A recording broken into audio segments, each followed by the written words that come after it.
Bonjour à tous. Aujourd'hui, j'ai le plaisir de recevoir sur ma chaîne Noam Anouar. Bonjour Noam. Bonjour. Alors Noam, est-ce que vous voulez bien vous présenter rapidement? Oui, alors je m'appelle Noah Manoir. Aujourd'hui, je suis fonctionnaire dans une collectivité territoriale. Je m'occupe des questions de sécurité, donc je suis chargé de mission. Alors mes activités font suite à, comment dire, une présence au sein des services de renseignement français pendant une dizaine d'années. Donc notamment à la direction du renseignement de la préfecture de police de Paris. J'ai écrit deux ouvrages sur les thématiques de renseignement, l'un sur le contre-terrorisme, l'autre sur les questions de sécurité urbaine. J'ai aussi une expérience de 5 ans qui se répartit pour peu en sécurité publique, dans le syndicalisme policier également. Je me suis fait connaître à travers mes activités de syndicaliste, notamment en m'engageant contre les violences policières et Mhm. pour une meilleure qualité du service public, et également à la police aux frontières, donc où j'étais spécialisé sur la rétention administrative et sur la fraude documentaire. Voilà. D'accord.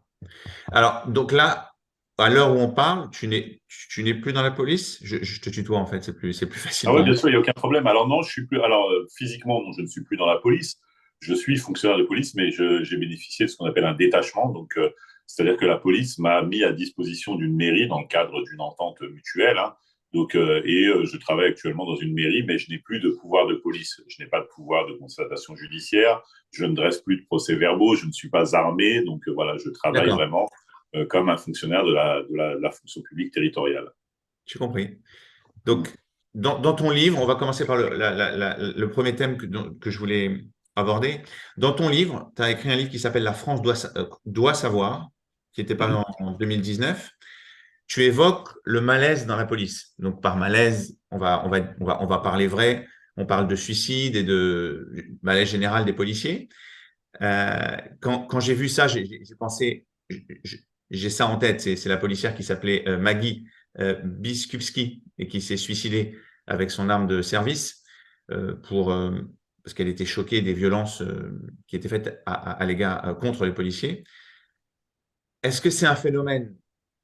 C'est difficile en fait, j'ai l'impression pour les Français parce que en Angleterre, moi j'habite en Angleterre, le rapport avec les policiers est assez, j'exagère peut-être un peu, mais c'est assez cordial. Mhm. La perception que les Anglais ont des policiers n'est pas négative. J'ai l'impression Mhm. qu'en France, enfin, j'ai pas l'impression, je sais qu'en France, c'est complètement différent pour un tas de personnes. C'est difficile à imaginer que les policiers puissent être fragiles ou même mal dans leur peau. Est-ce que c'est un phénomène qui est marginal ou est-ce que c'est vraiment un problème? Non, bah, c'est pas marginal du tout, puisque les chiffres le démontrent encore une fois. Il se passe pas une semaine en France, pour ne pas dire un jour, mais on va dire une semaine, où on n'a pas comme ça une brève sur les sites internet ou sur les sites d'actualité, où on n'apprend pas la mort tragique d'un policier. Bon, moi maintenant, j'ai beaucoup de recul sur cette question-là, parce que, en fait, moi, j'ai une vision extérieure. Je suis sorti de cet engrenage. Mais effectivement, tu as évoqué le cas de Maggie, etc. En fait, le problème du policier, on va dire du policier et accessoirement du mécanisme dépressif comme ça qui peut parfois prendre les policiers au piège, c'est l'isolement. C'est-à-dire que Maggie, pour ce que j'en sais en tout cas à l'époque, moi j'avais appris son suicide avant que la presse ne l'annonce. Mais j'étais un petit peu, comment dire, un petit peu catastrophé. Et puis, à un moment, en étant syndicaliste, le téléphone sonne, les journalistes veulent recueillir une réaction. Et moi, je me dis, mince, est-ce que sa famille déjà est au courant, puisqu'elle vivait seule? Je crois qu'elle habitait Saint-Germain-en-Laye à l'époque, dans les Yvelines.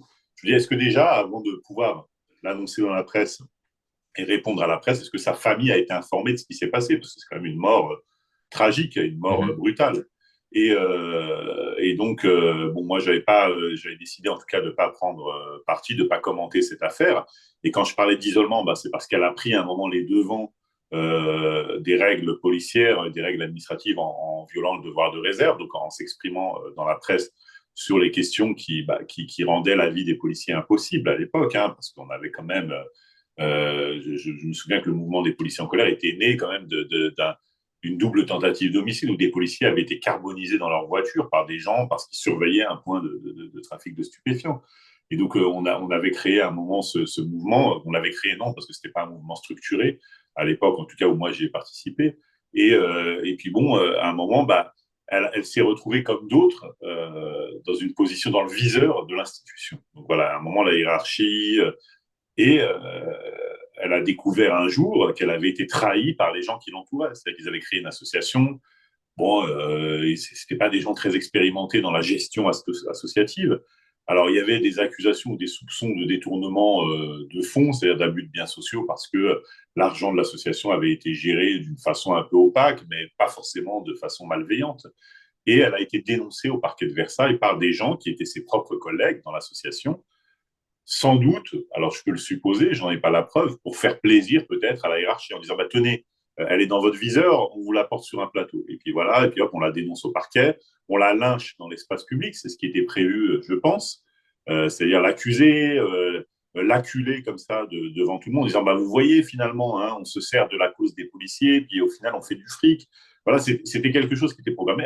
Je pense que l'idée lui a été insupportable et qu'elle a préféré peut-être et de façon regrettable, mourir plutôt que de devoir affronter la cabale qui avait été programmée à son encontre. Et c'est ça la police. Moi, je l'ai vécu. J'ai vécu au moment où on m'a dit oui, vas-y, dénonce, t'as raison, regarde, c'est des racistes, ils sont violents, c'est une mafia, vas-y, dénonce. Et puis à un moment, je me retourne et puis je suis tout seul. Et tous ceux qui m'avaient poussé à dénoncer quelque part tout ce qui se passait dans la police, bah, en off, je veux dire dans le secret, ont été quelque part mes accusateurs, en quelque sorte. Donc en fin de compte, on se retrouve tout seul. C'est toujours comme ça. C'est toujours comme ça que ça se passe. Et donc, bon, bah voilà, moi j'ai, alors plutôt que la mort, parce que j'ai des enfants, j'ai des responsabilités, et j'ai peut-être encore une fois une pulsion de vie qui est supérieure à la pulsion de mort, j'ai préféré me dire, bon, bah après tout, un job, ça reste qu'un job. C'était une aventure, c'était pas fait pour moi. Alors, puisque tu abordes ce sujet, c'est très bien, parce que j'ai vu qu'il y avait deux jeunes collègues qui avaient écrit un ouvrage, et je vais me permettre de faire leur publicité ici. Je crois qu'il y en a une qui s'appelle Agnès Naudin, et le deuxième, qui m'excuse, qui me pardonne, j'ai pas son nom, mais j'ai entendu leur interview sur Blast cette semaine, et je me dis, en fait, alors je vais être franc avec toi. Moi, tu vois, je suis pas quelqu'un qui parle, j'y vais pas avec le dos de la cuillère. Au début, je me suis dit, bon, c'est quoi encore ce truc-là C'est promu par Mediapart et par d'autres. C'est encore un truc, en fait, d'opposition contrôlée. C'est-à-dire que l'administration a désigné des sbires, comme à l'époque des policiers en colère, puis ils sont en train de nous, en fait, compte de maîtriser le message, y compris le message de contestation, qui vont diffuser dans l'espace public. Je me suis dit, bon, allez, hop, suivant. Puis en fait, à un moment, j'ai quelqu'un parmi mes suiveurs dans la page Facebook qui m'a dit, bah tiens, regarde sur Blast.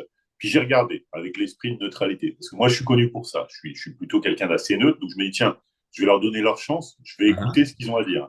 Et franchement, j'ai été agréablement surpris de la qualité du message. C'est-à-dire que je me suis dit, tiens, alors, ce sont des gens qui parlent avec beaucoup de sincérité de cette question-là. Ils ont parfaitement compris, Donc, en ce tout sont cas, des policiers. tout à fait, la capitaine de police, Noda, a parfaitement compris les enjeux du faux syndicalisme, qui pour le coup est une vraie opposition contrôlée, les enjeux politiques des questions relatives aux questions de sécurité, l'ambiance délétère qui règne au sein des commissariats, l'absence significative de régulation, c'est-à-dire de sanctions qui peuvent entourer le corps hiérarchique, le fait qu'il y ait beaucoup de racisme dans la police, que le ministère de l'Intérieur n'ait pas envie d'y faire face, mais que ce ne soit pas non plus l'écrasante majorité. C'est en fait ce qui fait du mal à la police, c'est le silence. C'est pas le racisme majoritaire en soi. À la limite, qu'il soit majoritaire ou pas, j'en sais rien. Mais par contre, ce qui fait défaut, c'est quand même le silence qui entoure toutes ces questions-là, le harcèlement hiérarchique, etc. Bon, voilà, ils ont En fait, parfaitement ce qui compris. ressort de tout ce que tu dis, j'ai l'impression que le problème se situe au niveau de la hiérarchie. C'est-à-dire que Bah, bien soit les sûr, policiers ne sont pas soutenus, soit la hiérarchie met le couvercle sur certains sujets. oui, oui, bien sûr, parce que je pense que les jeunes policiers, alors il y a de tout. Il y a des gens qui recherchent la stabilité de l'emploi, il y a des gens qui recherchent une famille, c'est-à-dire des gens, tu sais, moi j'ai connu la vie d'un banlieusard avant d'être dans la police. J'avais pas de copains. Je veux dire, en banlieue, on n'a pas de copains, on est tout seul, hein, à peu de choses près. Je veux dire, personne s'intéresse à toi, tu peux mourir, comme beaucoup de mes amis d'enfance, mes camarades d'école sont morts. Je veux dire, Carrément. bon, voilà, une semaine après, on parle d'autre chose. Quand tu es policier, tu as plein de copains. Tu as le téléphone qui sonne, tu as une tenue, tu as une carte, tu payes pas le train maintenant, tu rentres, arrives. Le contrôleur te dit, ah oui, entrez, vous payez pas, puis on est ravis que vous soyez parmi nous, vous nous protégez. Tu vas dans les bars, on te sert des coups à boire, tu es le copain de tout le monde. Donc je comprends que ce soit tentant de rechercher une Enfin, famille, de rechercher une t'es le copain de tout le identité, monde, t'es le copain de tout le monde, mais et de personne, en tu te fais quand réalité. même bien. Enfin, Ouais, ouais, ouais, t'es ouais. pas le copain des gens des banlieues, t'es pas le copain de plein de gens en fait. Donc, Oui, mais quelque part, tu pars de zéro, c'est-à-dire alors au début, tu as un destin de vendeur de fringues chez Carrefour, voilà, en province, parce que les policiers, c'est quoi? C'est du bac pro, action commerciale, etc., hein, je veux dire, bon, je sais pas si ça s'appelle toujours comme ça, mais vente, etc. Et tu vois, et en fait, tu passes quand même à un statut social. Tu es à Paris, tu es près du bon Dieu, tu vois, donc tu côtoies des gens importants. Donc, quelque part, voilà, c'est un monde, c'est un engrenage dans les deux sens. C'est-à-dire celui de la montée et celui de la descente, ce sont des engrenages extrêmement rapides, extrêmement violents. Donc, du coup, comme je le disais, bon, ben voilà, tu as des gens qui rentrent dans la police pour ça aussi, et puis le salaire n'est pas négligeable. Je veux dire, tu vois, tu touches 1600, 1800 euros à Paris en début de carrière. Oui, donc voilà, alors je te disais par rapport à la sortie de ce livre, donc bon, au début, j'avais quelques doutes. Bon, au final, le discours est bien fait, je ne vais pas revenir sur tout ce qu'ils ont dit, les gens pourront aller voir d'eux-mêmes. Je pense, alors le fond de ma pensée, c'est que alors ils tiennent un discours que j'ai tenu auparavant avec mon ami Alexandre, qui a été broyé lui aussi. Hein. Bon, il s'est battu, il a été réintégré à la police. Voilà, moi c'est pareil, j'ai lutté juridiquement contre les sanctions, etc. C'est un engrenage de mort. Les Donc, sanctions que tu as eues ou les problèmes que tu as eu ouais, la police, c'est parce que tu dénonçais des ouais, choses. ouais. Alors, ils te le disent pas comme ça. Ils te disent, ouh là là, t'es arrivé en retard. On m'a même accusé d'avoir donné des fringues en dernier recours. Ils m'ont dit, oui, tu as été vu, tu as donné au centre de rétention où tu travaillais des vêtements à des sans-papiers, des pulls, etc. On était en hiver. Donc, ils m'ont dit, c'est une violation du devoir de neutralité. Tu vois, ils sont allés chercher un texte.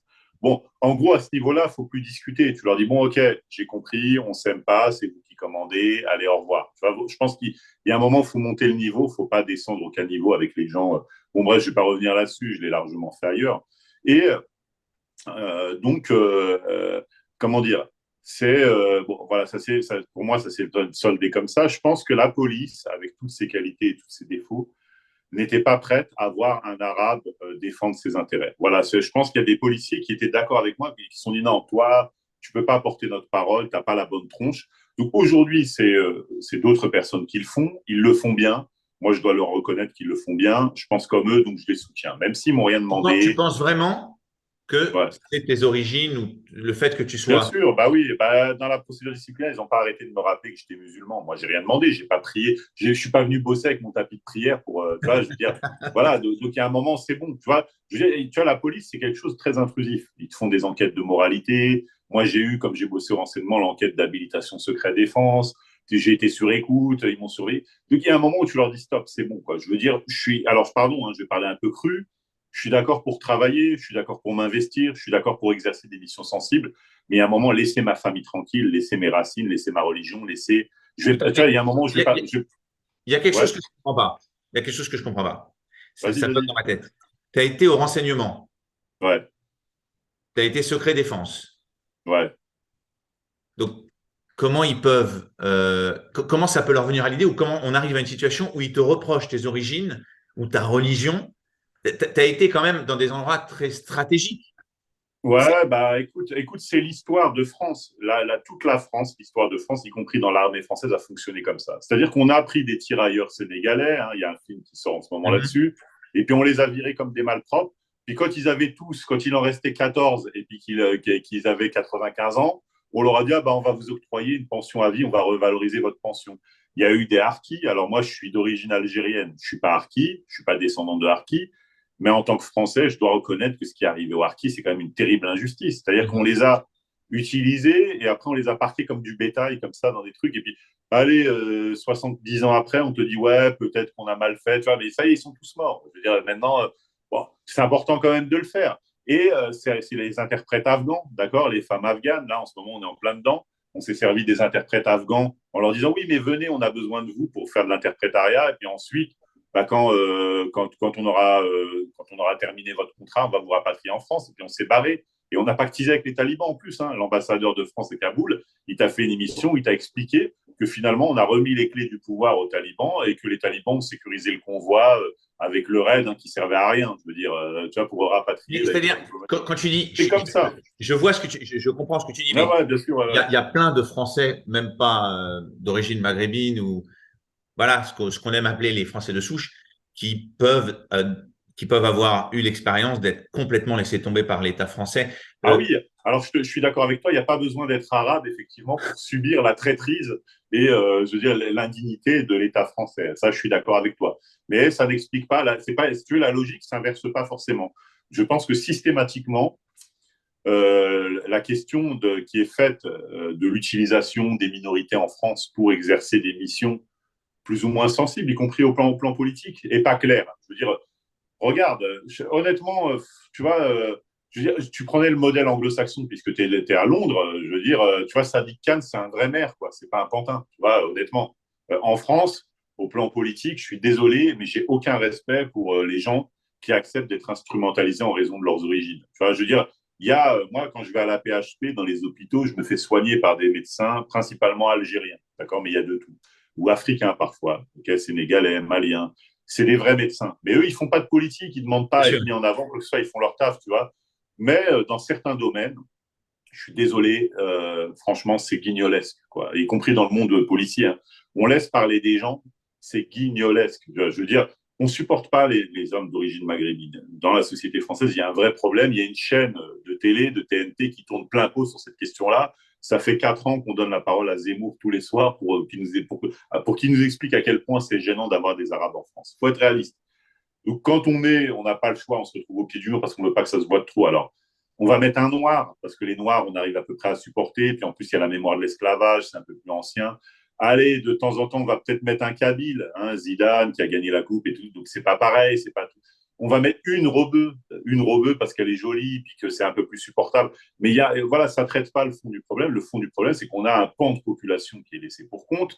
Alors, l'erreur, je pense que l'erreur est partagée. Moi, je demande pas à ce qu'on me donne. Je demande à ce qu'on me laisse vivre normalement. Tu vois, je veux pas qu'on me donne du boulot. Je veux pas qu'on me donne un mandat politique. Je veux pas être l'arabe de service de qui que ce soit. Je veux simplement que mes enfants, je parle même pas de moi, puissent vivre normalement dans la société française et ne pas se faire tabasser par la police accessoirement. Hein, Cédric Chouviat, Malik Oussekine, Zineb Redouane, etc. Ça te dit quelque chose. Voilà. Bien Donc sûr. moi, j'ai peur aujourd'hui pour les gens. Voilà, tout simplement. Je veux que la police serve à me sécuriser, à assurer ma sécurité, Mais regarde et que encore, si, ouais, je reviens et que sur. si, alors je termine ma phrase, et puis après, effectivement, je te laisse passer à la question suivante, et que si, par malheur, il devait arriver un incident, bah, que l'incident soit traité normalement dans les règles et dans Bien la sûr. logique de répression et de contrôle qui serait prévue par la loi. Ce qui n'arrive pas, ce qui n'est pas le cas actuellement. Après, moi, ça y est, j'ai tout dit. J'ai épuisé ce discours-là dans les médias. Je ne demande plus à aller dans les médias. Ça y est, maintenant, je veux que ça change. Je ne veux plus en parler. Je veux que ça n'arrive plus, en fait. Voilà. En fait, quand j'ai préparé cette vidéo, j'ai lu l'interview de Linda Kebab, qui est Ouais, déléguée syndicale à Unité ouais, SGP ouais, pour la ouais. France ouvrière. Bon. Et en fait, Linda, elle disait quelque chose d'intéressant. Elle disait que euh, les policiers, les sanctions contre les fonctionnaires publics, la police représente 60% de ces sanctions. C'est-à-dire qu'en fait, ça en fait les fonctionnaires les plus sanctionnés dans la fonction publique. Et elle disait que, Ouais, mais pourquoi? C'est pourquoi? Bah, en fait, faut rentrer dans le fond du problème. Ça ne veut pas dire que la police est plus contrôlée qu'autre chose. C'est qu'en fait, on tient la police comme ça. C'est-à-dire que il y a une épée de Damoclès sur la tête des policiers. Et alors, ce qui serait intéressant, c'est de faire la part des choses entre les sanctions qui concernent on va dire des actes commis pendant les heures de service et des sanctions qui concernent des répercussions des actes commis en dehors du service. Tu vois, c'est ça parce que si tu es policier en dehors, tu as en fait ce qu'on appelle le devoir d'exemplarité. Donc, si tu commets un méfait en dehors de tes heures de service, il y a une sanction pénale, c'est-à-dire que tu es justiciable comme les autres. Hein. Donc, souvent, alors, je vais te dire la vérité, il y a une bonne part, par exemple, d'infractions routières, de conduite sous l'état d'un empire alcoolique. Tu as aussi beaucoup de problèmes de violence conjugale. Et en fin de compte, ce sont des faits qui se répercutent sur, puisqu'elles sont sanctionnées pénalement, automatiquement, en fait, tu as une sanction administrative qui en découle. Tu vois, c'est pas forcément c'est pas forcément le sujet dont on parlait tout à l'heure, ah, c'est-à-dire j'ai le compris, c'est des traitement. choses qui concernent Voilà. la vie privée de ces policiers. Il y en a une bonne part. Il y en a une bonne part. Et Ah, puis après, quand c'est des faits qui ont lieu à l'intérieur du service, c'est souvent justement parce qu'il y a une logique de management par la peur. D'accord. On te dit, bah, tiens, de temps en temps, on va cartonner un gars parce qu'il est dans l'œil du cyclone ou dans le collimateur. Et puis, on va dire aux autres, bah, vous avez vu ce qui lui est arrivé. Tu vois, bon, voilà, il suffit d'être dans les petits papiers du patron ou pas pour se retrouver soit totalement immunisé ou soit, je veux dire, rapidement mise en cause. Hein. Ça veut absolument rien dire. Les chiffres, tu sais, en France, on aime bien ça et on leur fait dire ce qu'on veut. Hein. Tu vois, ça, c'est Non, pas un non, c'est problème. sûr, mais en fait, je me rappelle avoir discuté avec une amie à moi qui travaille Ouais. qui avait travaillé au ministère de l'Intérieur. Elle n'était pas du tout, elle est plutôt neutre, vraiment. Ouais. Elle me disait, elle me décrivait ce qu'elle vivait. Et elle disait qu'à chaque fois qu'il y avait une suspicion ou une enquête sur ou un témoignage de mauvais comportement d'un policier, c'était systématique. Il y avait tout de suite une enquête Ah et oui, oui, oui, oui. Bien sûr. Bah oui, oui, l'ouverture d'une enquête. Bah, tu sais, aujourd'hui, en France, on est dans un pays du politiquement correct. Tu vois, regarde, regarde les communications. Hein, j'en ai fait l'objet il n'y a pas très longtemps. On te dit, une plainte a été déposée contre un tel. Et puis, paf, tu as la photo du type. Et puis, voilà, il est dans tous les médias. Après, on te dit, ouh là là, un tel a été placé en garde à vue. Bah ouais, hop, dans tous les médias. Après, on te dit, ouverture d'une enquête concernant des faits reprochés à un tel. Ouais, mais en fait, en réalité, ça, alors l'ouverture d'une enquête, oui. Hein, je veux dire, des enquêtes, je peux t'en ouvrir 150 par jour. Ce qui compte, c'est le ratio entre les enquêtes qui aboutissent à quelque chose, qui démontrent quelque chose, et les enquêtes qui sont ouvertes. Je veux dire, ouvrir une enquête pour justement faire du buzz, faire de la communication, etc., on sait faire, il n'y a pas de problème. Moi, si tu veux, je t'ouvre, moi, de mon bureau, là où je suis, sans être policier, je peux déclencher l'ouverture d'une enquête. Hein. Je te dis que mon voisin a tenu des propos racistes, ou que je l'ai vu en train de battre sa femme, que j'ai entendu des cris, que j'ai entendu au secours à l'aide, etc.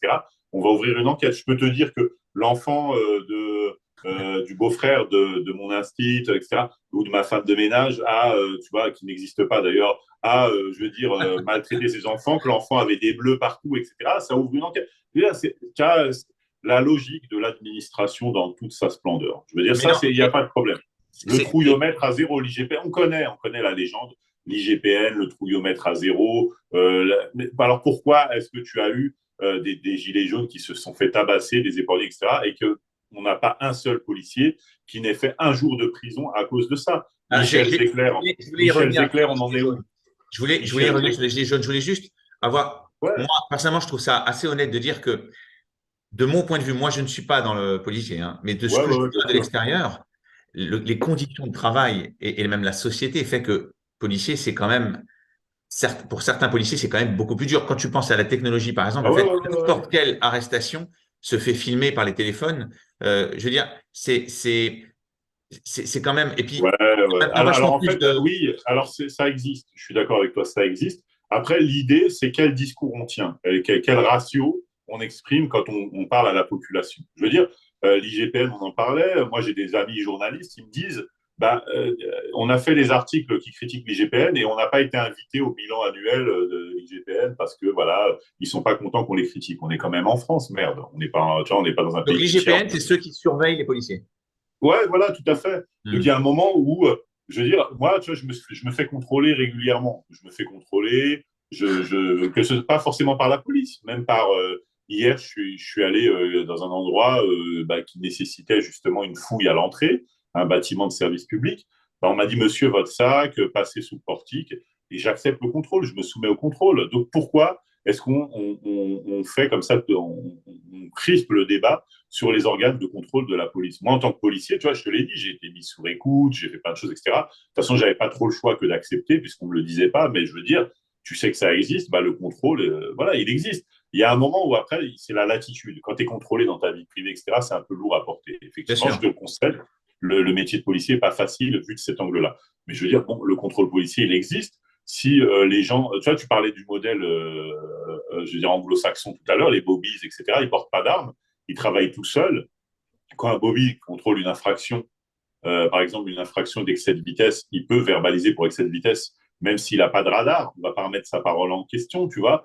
En France, il faut être deux ou trois, il faut des preuves, il faut ci, il faut ça, il faut un cadre légal, parce que le niveau de confiance, d'assermentation, etc., n'est pas le même, justement parce qu'il y a cette latitude au niveau du contrôle qui fait que cette réputation, qui fait que bah, aujourd'hui, le policier n'est pas forcément quelqu'un de fiable. Et moi, je vais te dire, beaucoup de policiers sont des gens droits, fiables et honnêtes, mais le peu que je vois sur Internet, il suffit d'aller sur les réseaux sociaux, c'est, pardon, mais de la pure racaille. Moi, quand je vois des policiers sur les réseaux sociaux, je me dis, mais pardon, mais qu'est-ce que c'est que ça, tu vois. Et le ministère de l'Intérieur laisse faire ces choses-là. Je veux dire, tu vas sur Twitter, les gens insultent les usagers, Il y a des mecs qui envoient des photos des cellules de garde à vue. Il y a des mecs qui exfiltrent des données, des fichiers personnels des gens, c'est-à-dire des fichiers, des choses. C'est inadmissible. Des gens insultent les gens. Moi, je me fais régulièrement insulter par des policiers, par exemple, sur la net, parce qu'ils ne sont pas d'accord avec moi.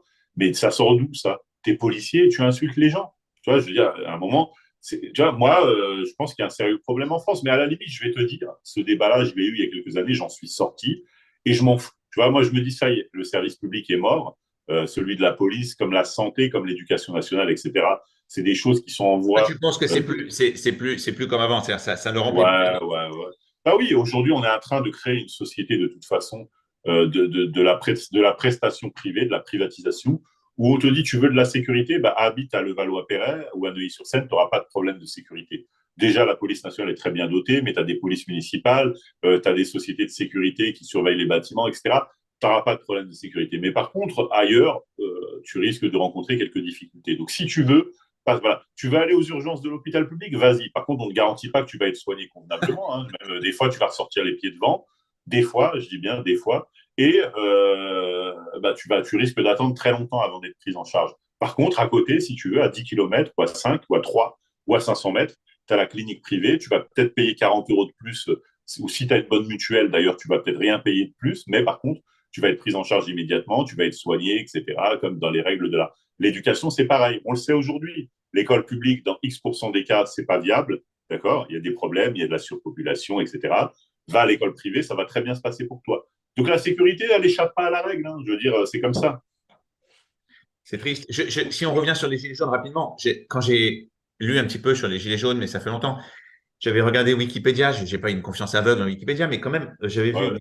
11 morts et j'ai lu, je le dis, je suis vraiment choqué, 25 800 blessés. Et ça, Wikipédia a pris une source du ministère de l'Intérieur, donc c'est même Ouais, pas ouais, ouais, un. ouais, Bon. bien sûr. Et Alors, zéro condamnation, zéro alors, sanction. moi Voici j'avais. deux procès, deux procédures judiciaires qui n'ont pas donné grand-chose, hein, objectivement, sur l'affaire du McDonald's ou du Burger King, je crois, là, tu sais, de Paris, proche Mhm. de République.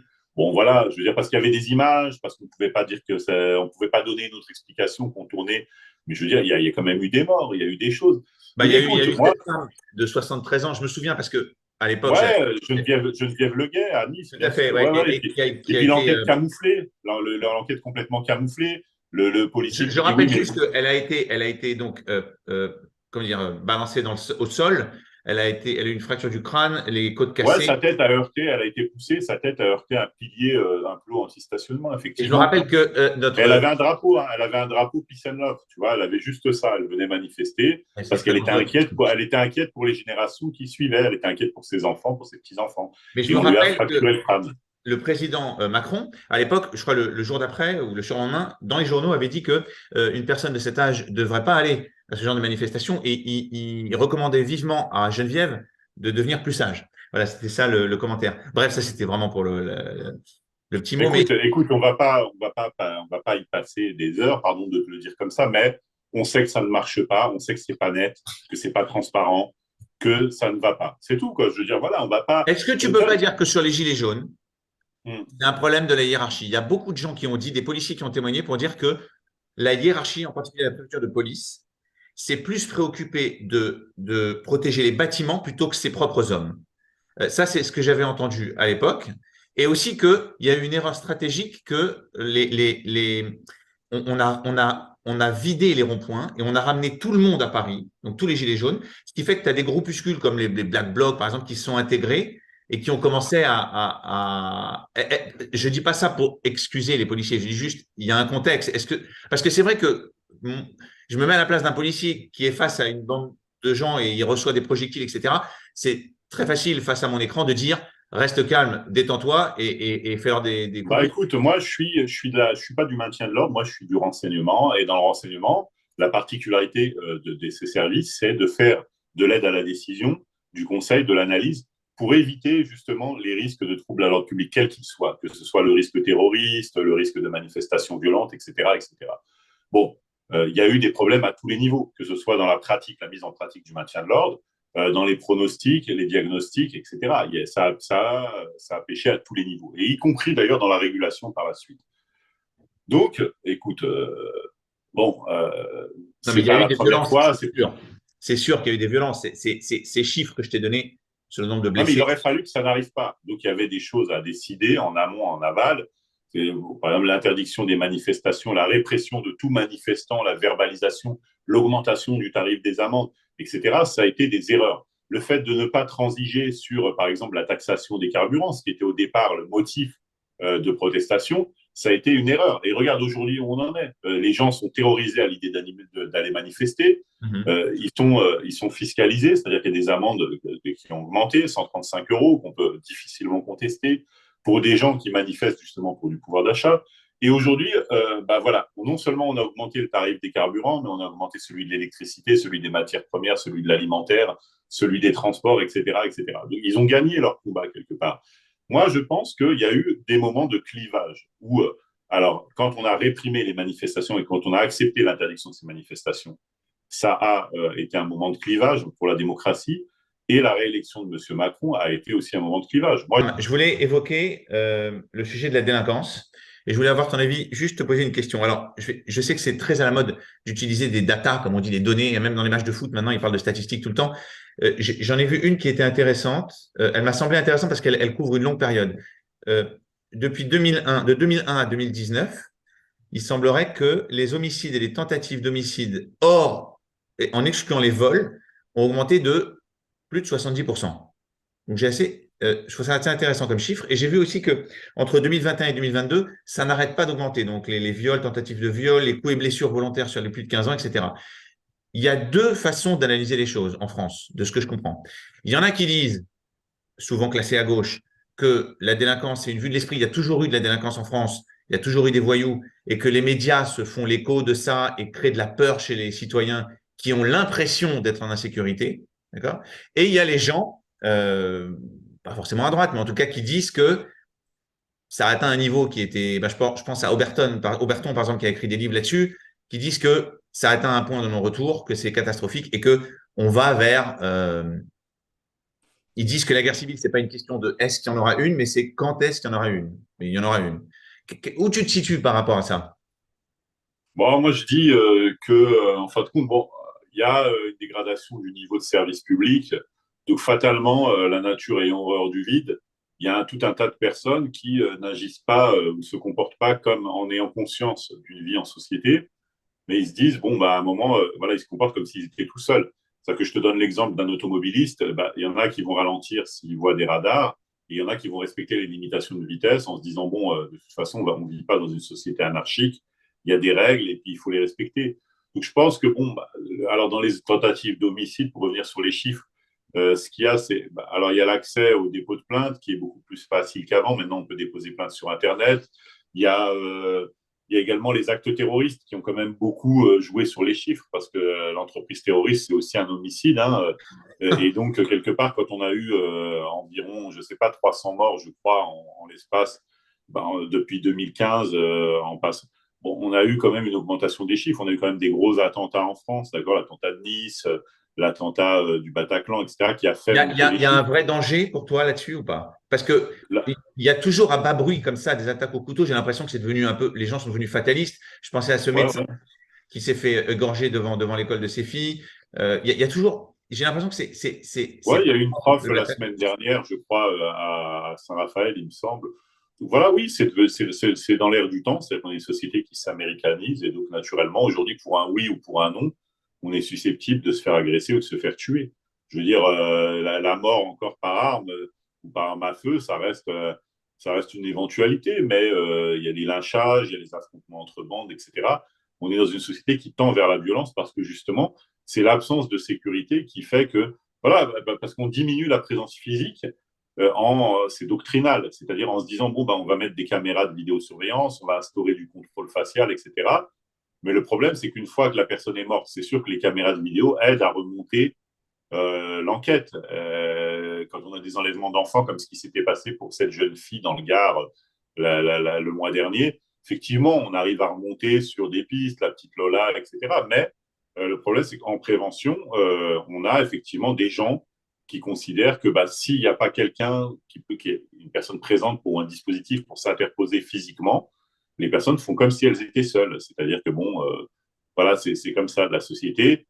la société est devenue une société violente. C'est une société de désir, de consumérisme, de consommation. Et on n'a pas, tout le monde n'est pas à même de pouvoir se raisonner en se disant, bon, je suis pas assez riche pour ça, c'est pas fait pour moi, bah, j'oublie que ça existe et puis je passe mon chemin. Non, non, les gens veulent posséder, etc. Parmi les problèmes d'homicide, on a Marseille, par exemple, où on a des morts quasiment tous les 2, 3 jours pour le contrôle du trafic de stupéfiants, du marché de la drogue, etc. Donc, c'est une En ce qui société. concerne ces territoires-là, parce qu'on parle souvent, c'est une formule un peu éculée, les territoires perdus de la République, on dit qu'il y a des territoires où les policiers rentrent plus, etc. Est-ce que tu penses qu'il y a une faute de la hiérarchie policière, politique, de pas. Il y a beaucoup de gens qui disent ça, en fait, qu'il y a beaucoup de gens qui habitent dans ces quartiers, de quelle que soit leur religion d'ailleurs, et qui souffrent énormément, en fait, de ces violences. Et Bah, ils disent que rien n'est. on parle de territoire perdu de la République, mais on parle aussi de citoyens de seconde zone. C'est-à-dire que le droit à la sécurité, le droit les libertés d'aller et venir, les libertés fondamentales ne sont pas les mêmes pour tous, tout simplement. Aujourd'hui, en France, c'est comme ça. On a des castes dans la population où finalement, bah, aujourd'hui, on accepte que des gens se fassent fouiller à l'entrée de leurs immeubles. On accepte que des gens se tirent dessus. Je crois que j'ai vu une vidéo récemment, j'ai plus la télé, mais je regarde sur Internet, où une femme disait à Nantes, je crois qu'elle a vu une balle traverser la vitre de la chambre de ses C'est enfants. ça. Ouais. Donc, il y a un moment où le droit à la sécurité n'est plus le même pour les autres.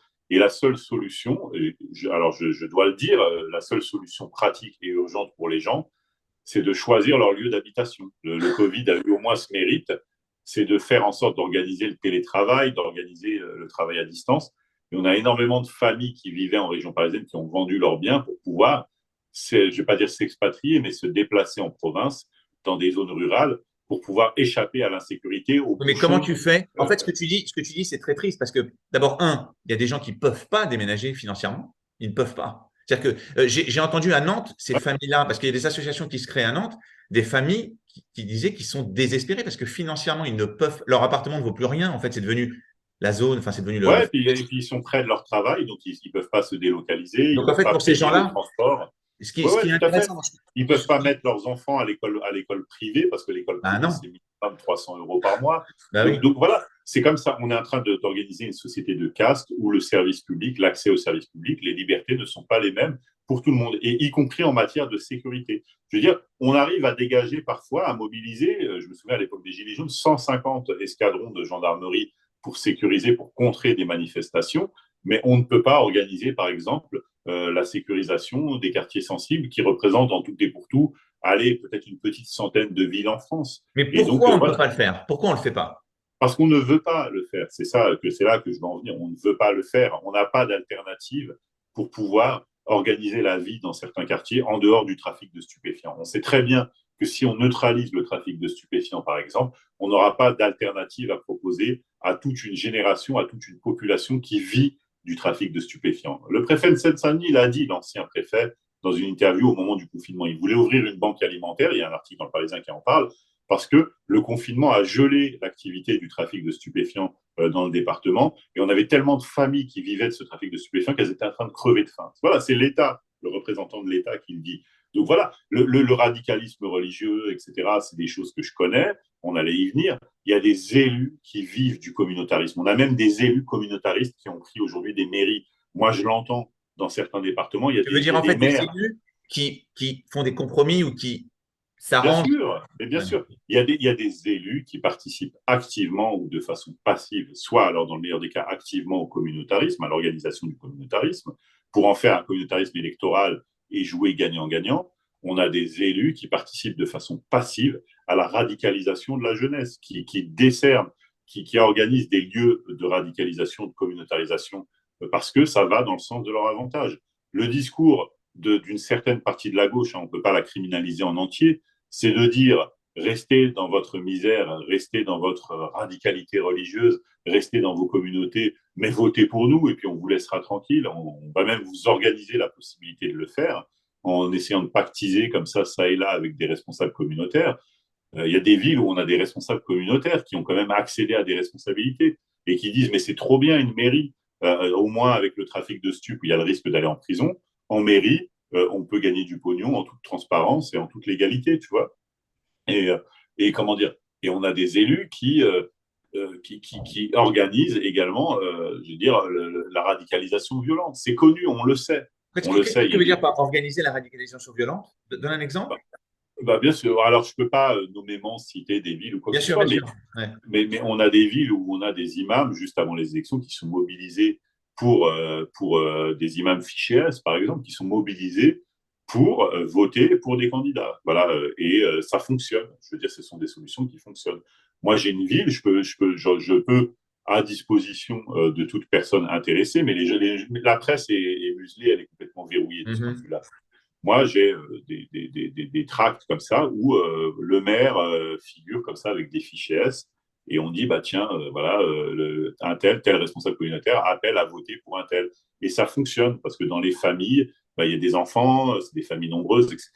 Moyennant le financement d'une mosquée, un terrain ou quoi que ce soit, ces choses-là existent et c'est voulu, c'est comme ça en France aujourd'hui. On a des J'ai deux territoires. remarques. J'ai deux remarques à te faire. La première, c'est que ce clientélisme politique, Jean-Luc Mélenchon est devenu un spécialiste. Déjà, c'est la première remarque. Et on lui a souvent reproché, même ses proches, même parmi ses proches d'ailleurs, certains de ses discours, etc. Bon.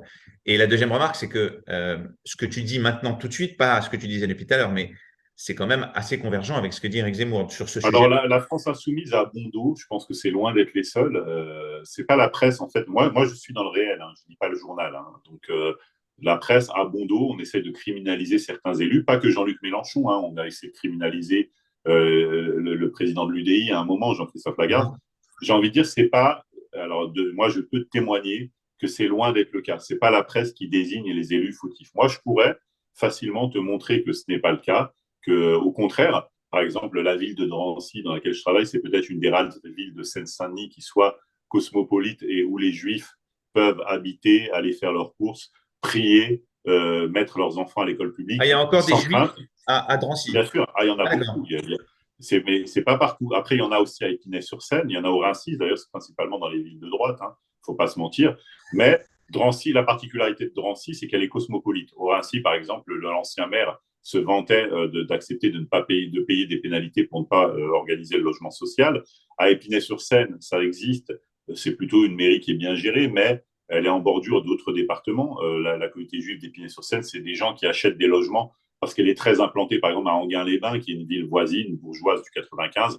Et comme ils n'ont plus les moyens parfois d'aller à Anguin ou qu'il n'y a plus de logements disponibles, ils vont à Épinay parce que c'est en bordure. Mais je veux dire, voilà, c'est comme ça. Aujourd'hui, ce ne sont pas nécessairement les villes alors insoumises qui sont les plus concernées. Donc en fait, ce que tu me dis, c'est que le clientélisme, l'encouragement au communautarisme ou le clientélisme à l'égard des islamistes, c'est pas propre à la France insoumise. En fait, c'est pas uniquement le fait des maires d'extrême gauche. Ouais. Alors en fait, il y a plusieurs publics. Voilà, tout simplement. En fait, en France, il y a un communautarisme qui n'est pas assumé. Il y a des communautés qui existent, qui sont structurées, après qui sont plus ou moins affiliées à des partis politiques. Bon, par exemple, quand Zemmour a lancé sa campagne en présence de Philippe de Villiers et de je ne sais quel élu, il est allé en Arménie, dans le Haut-Karabakh. Donc bon, voilà, on sait qu'il y a une communauté arménienne en France qui est Uh-huh. structurée. Donc, c'est une communauté qui est draguée. Bon, alors la communauté musulmane dite islamiste, d'accord, c'est-à-dire tout ce qui relève du salafisme ou du frérisme, est plutôt affiliée à la gauche, très clairement. Bon, on se souvient à l'époque des accointances qui étaient supposées, en tout cas entre Martine Aubry, par exemple, et les responsables de l'UOIF, qui représentaient, on va dire, de façon officieuse les frères Frères musulmans en musulmans. France. Voilà, bon, sur le salafisme, on a d'autres élus. Bon, moi, je le vois de mes propres yeux. Dans le 93, on en a. D'ailleurs, les 12 députés du 93 sont des députés de la NUPES et plus précisément des Insoumis, hein, à quelque D'accord, chose près. Voilà, d'accord. donc quelque part, alors moi je ne pense pas, si ça avait été un échange de procédés honnête, où finalement ces élus, hein, comme d'autres, se seraient dit bon, on défend vos intérêts et vous votez pour nous. Bon, déjà, ça aurait été infantilisant parce que je pense que ces gens sont des Français, ils sont tout à fait capables de désigner eux-mêmes des représentants. Mais bon, ça peut s'entendre, une logique commerciale d'intérêt commun, ça peut s'entendre.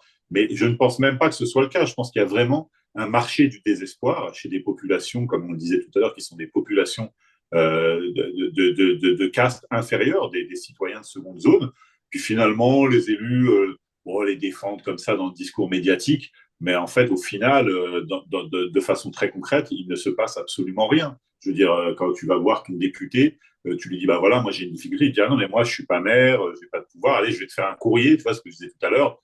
C'est le classique, c'est toujours mieux que rien. Ça engage, mais quelque part, le courrier, on sait très bien que, tu sais, les Il autorités aboutira. administratives, les autorités de l'État, ils le mettent dans un tiroir et puis ils en font un avion et puis ils le jettent tu vois, par la fenêtre. Quoi. Je veux dire, moi j'ai participé occasionnellement à l'instruction de certains dossiers de demande de titre de séjour ou quoi que ce soit dans des cas très particuliers. Bon, quand tu as un courrier du député, tu vois, c'est mis de côté.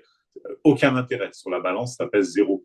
Donc bon, du coup, voilà, l'idée, c'est qu'il y a un clientélisme qui est là pour permettre à des mairies de prospérer, des gens qui ne sont pas dans une logique de résultats, d'obligation de résultats, mais qui sont dans une logique de réélection à tout prix.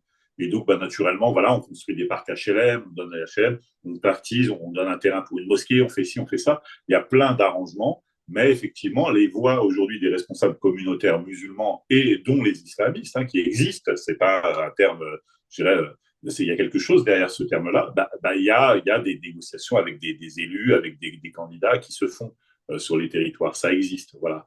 En fait, on va bientôt conclure. Si je reprends tout ce que tu as dit, je dis pas de bêtises, il me semble que tu es assez pessimiste parce que tu me dis que les territoires, j'aime pas ce terme, mais bon, territoires perdus de la République ou les territoires où il fait pas bon vivre, ou en tout cas c'est dangereux, ça va rester comme ça en fait la situation. Il y aura pas vraiment. Non, non, parce qu'en fait, il y a des phénomènes de démographie. Bon, par exemple, avant le 93 faisait partie de ces territoires perdus de la République, majoritairement. D'accord, c'était un bastion de gauche où finalement, je dirais pour une partie de la gauche, l'arabe, il est très bien dans son rôle de voyou, d'islamiste, de chômeur, perfusé au RSA, C'est le et nouvel voilà, ouvrier. qui va prendre sa petite noisette au PMU du matin au soir.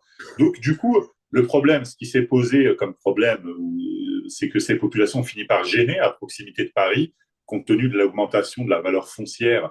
Uh-huh. Moi, je l'ai vécu dans le 93. Il y a une pépinière d'entreprises qui s'est installée à la plaine Saint-Denis, de haute technologie. Il y a CGLEC, Alstom, à Saint-Ouen, Orange, etc. SFR, ils ont basé leur siège là-bas, Eurocopter. Et ils se sont dit, mais le problème, c'est qu'on ne peut pas recruter de la main-d'œuvre locale. Les gens n'ont pas le niveau. Donc, qu'est-ce qui s'est passé dans la première? Ils ont recruté des gens qui se trouvaient à l'autre bout de la région parisienne ou en Uh-huh. province.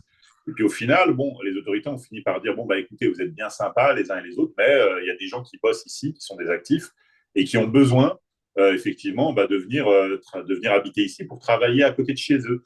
Donc bon, du coup, il y a eu aussi un petit peu de tourisme. Les hôtels à Paris étaient trop chers, donc on a eu un phénomène où les Asiatiques, la clientèle chinoise, venait dans les hôtels de Seine-Saint-Denis et se faisait littéralement dépouiller par ce qui restait de la petite délinquance. Donc on était obligé de faire escorter par des motards de police les convois, par exemple, de bus chinois. Et donc, à un moment, bon, petit à petit, la population commence à être chassée. La plaine Saint-Denis, aujourd'hui, c'est très cher, hein, c'est les prix de Paris. Montreuil, c'est très cher. Même si c'est des villes où il fait bon vivre. Les Lilas, n'en parlons même pas. Je veux dire, bon, c'est comme ça. Donc, du coup, ça change petit à petit, mais c'est plus un phénomène, en fait, compte d'appel d'air, je dirais, immobilière, qu'un phénomène de mixité sociale réelle, voulue, efficace. Je veux dire, C'est ça, celui qui bosse, c'est pas. le problème se déplace. Il n'est pas résolu.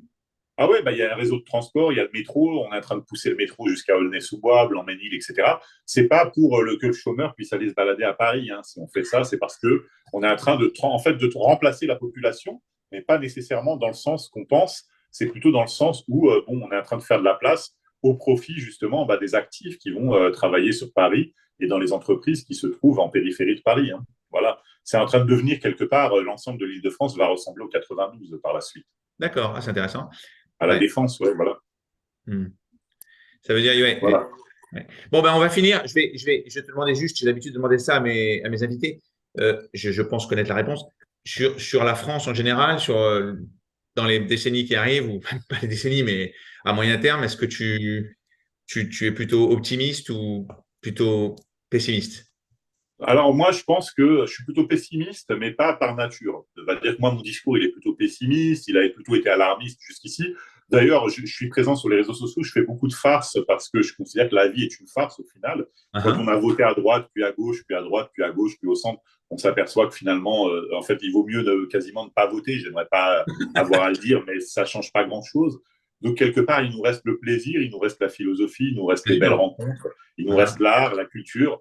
Après, bon, Aujourd'hui, on assiste à une accélération, j'ai envie de dire, du suicide de la civilisation occidentale. Très Mhm. clairement, bon, on est allé se frotter aux Russes. Bon, je pense qu'on attend peut-être d'être atomisé, je ne sais pas, mais quelque part, les Russes étaient, bon, les Russes et les Ukrainiens aussi, d'ailleurs, les Slaves étaient tout ce qui restait peut-être de l'Europe chrétienne d'aujourd'hui. Bon, on est en train de faire l'apologie quotidiennement alors des gens qui ont tout à fait droit d'exister, légitimité à faire leur choix, tout ce qui est transgenre, etc. C'est bien, mais je veux dire, bon, on fait intervenir aujourd'hui je crois, des drag queens dans les écoles pour lire des histoires, etc. Qu'est-ce qu'on veut faire? À quoi est-ce qu'on veut aboutir en faisant ça? Je suis pas contre, je suis pas dans l'homophobie, je suis pas antisémite, je suis pas islamophobe, rien de tout ça. Mais il y a des choses qui jadis restaient dans la sphère du privé, et puis on avait convenu de façon tacite d'un espace de liberté commun dans lequel on pouvait s'entendre, dans lequel il y avait des normes, mais on n'avait pas besoin de légiférer là-dessus. On savait qu'il y avait des choses qui se faisaient, qu'il y avait des choses qui se faisaient moins, il y avait des petits points de frottement, mais on arrivait à discuter et à résoudre les problèmes. Aujourd'hui, on a affaire en fait à des idéologies qui sont extrêmement agressives, qui sont extrêmement violentes et qui cherchent à s'imposer, à gagner du terrain. Il n'y a pas que l'islamisme. L'islamisme a peut-être été la pionnière en la matière, mais aujourd'hui, il y a des choses qu'on ne peut plus dire. Les gens sont tétanisés. On peut plus parler des choses. On ne peut plus nommer les choses. On ne peut plus dire des choses. On ne peut plus dire qu'en France, par exemple, il faut un visa pour pouvoir entrer en France ou un titre de séjour. Aujourd'hui, si on dit ça, on se fait vilipender, on se fait lyncher sur la place publique. Bon, c'est des choses on voit qu'il y a un problème. Donc moi, alors moi, je me sens un petit peu moins français qu'avant, voilà, du fait de mon parcours, etc. Je me dis, bon, j'ai frappé à la porte de la République, le peuple français m'a ouvert sa porte, mais l'autorité française m'a bien fait comprendre que j'avais le droit de respirer l'air parisien, l'air pollué, mais qu'il ne fallait pas avoir d'autres prétentions. Et donc, bon, je me dis, bah, pourquoi pas, si un jour la France a besoin de moi, a besoin de mes idées pour réfléchir, pour essayer d'avancer, pourquoi pas. Mais tu sais, c'est un petit peu, on parlait de la police, de la réforme policière en début d'émission. Quand mes parents ont quitté l'Algérie, et puis quand j'ai discuté, j'avais des profs d'université qui étaient algériens, comme je le suis, hein, parce que je suis aussi algérien. Ils me disaient, écoute, te mêle pas de l'Algérie, t'en occupe pas, parce que tu verras pas, même si tu y mettais toute ton énergie, tu verras pas l'Algérie libre et prospère de ton vivant. Il faudra peut-être une ou deux générations pour que ça se rétablisse.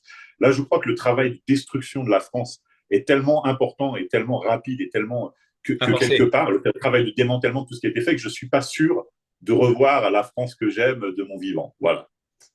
C'est une très belle conclusion. Triste, mais je la partage pour la plus ouais, J'espère me tromper. grande partie. J'espère me tromper. Moi aussi, j'espère beaucoup me tromper. Je te remercie, Noam. C'était très C'est intéressant. moi qui te remercie. J'ai été très heureux de cet entretien. Voilà. Merci, merci. On se tient au courant et puis je te souhaite bon courage et bon courage pour la suite. Mes amitiés du 93. À bientôt, Noam. Bye bye. À bientôt. Bye.